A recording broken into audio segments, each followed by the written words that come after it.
De Saint Jean de la Croix, la montée du mont Carmel, livre 2, chapitre 17. Sommaire. Pour satisfaire à la difficulté proposée, on déclare la fin que Dieu regarde et la manière dont il se sert pour verser dans l'âme, par les sens, ses biens spirituels.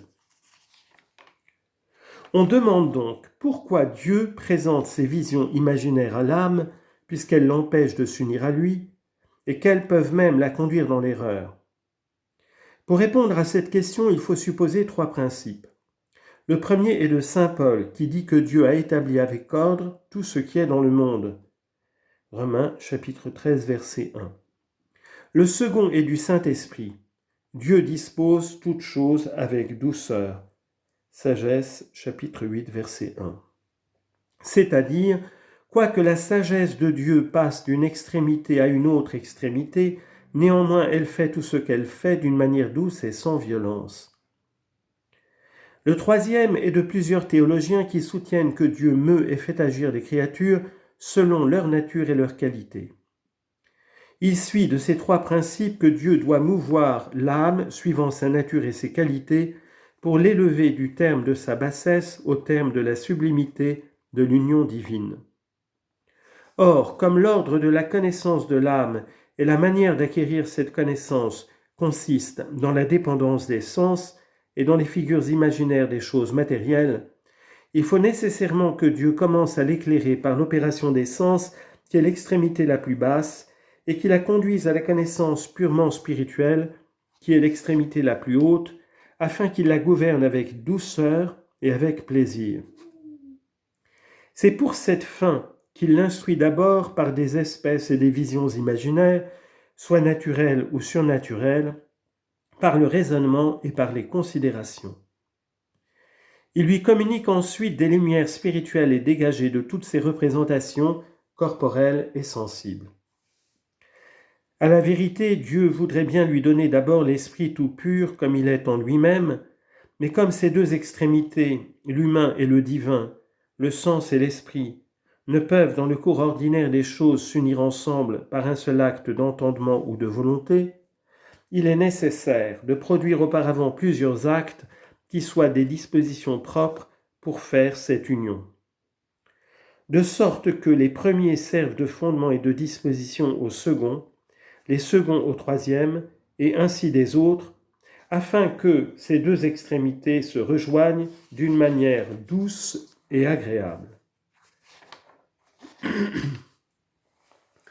Comme nous voyons que dans les agents naturels, les premières dispositions qu'on introduit dans un sujet servent aux secondes et les secondes au troisième, c'est de la même sorte que Dieu, s'accommodant à la nature de l'homme, le conduit par les choses les plus basses qui sont les extérieures aux choses les plus élevées qui sont les intérieures.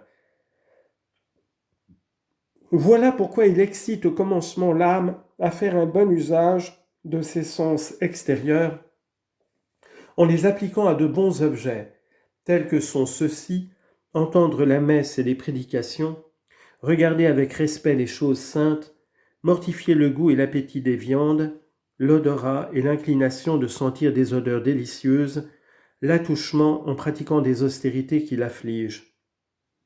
Ensuite, lorsque l'homme a préparé ses sens de cette sorte, Dieu lui donne ordinairement des grâces et des consolations surnaturelles pour perfectionner les opérations de ses sens. Telles sont les apparitions corporelles des saints, les odeurs toutes célestes, les paroles sensibles et pleines de douceur et de charme. Ce qui inspire à l'homme de la fermeté dans la vertu et de l'aversion pour les objets criminels et pernicieux.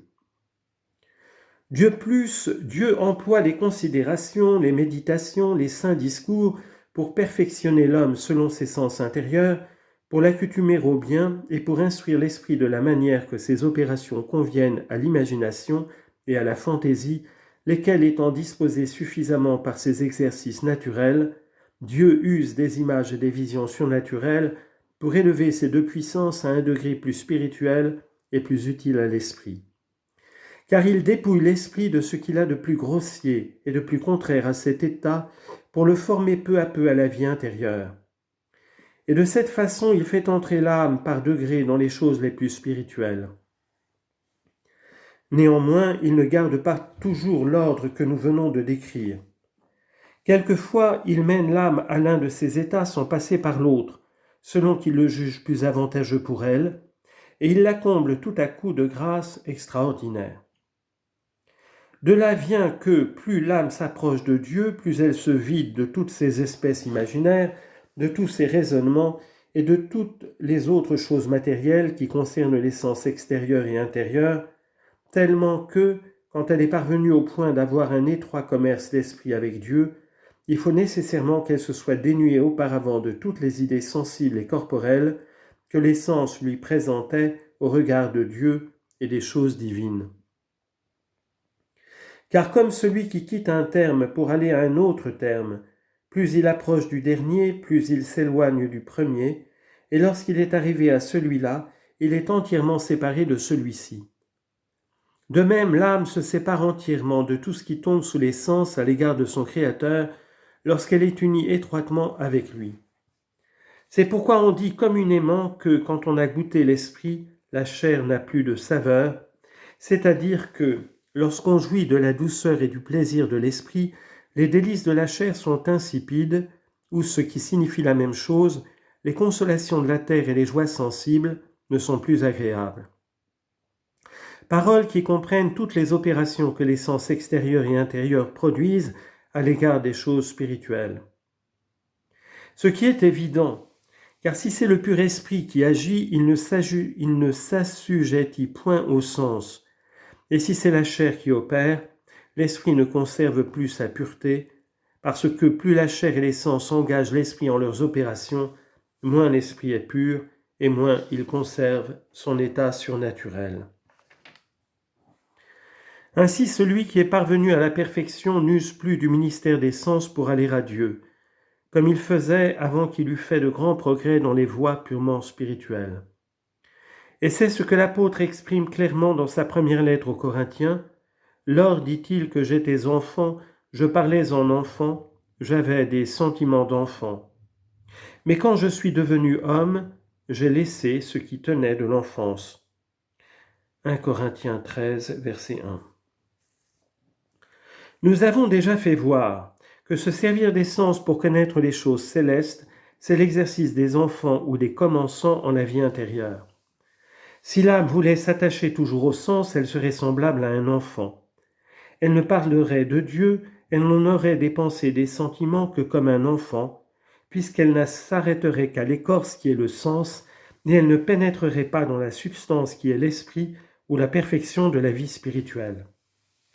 Comme on ôte donc à un enfant la mamelle de sa nourrice pour lui donner des nourritures solides, de même l'âme doit s'abstenir de la légère nourriture que les sens lui fournissent, pour user de celle que l'esprit et la contemplation lui donnent dans ce nouveau degré de perfection. Il me semble qu'on voit maintenant assez clairement que l'âme doit renoncer aux images des objets que les sens extérieurs et intérieurs lui présentent, quoique ces images soient infuses surnaturellement. L'âme ne doit donc s'arrêter qu'au pur esprit qui la conduit à l'union divine, ayant soin de le conserver en sa pureté, tandis qu'elle s'adonnera aux bonnes œuvres pour la gloire du Seigneur. Il faut examiner après cela les dommages qu'elle recevrait de la mauvaise conduite qu'on tiendrait sur elle si on ignorait le secret de ses voies.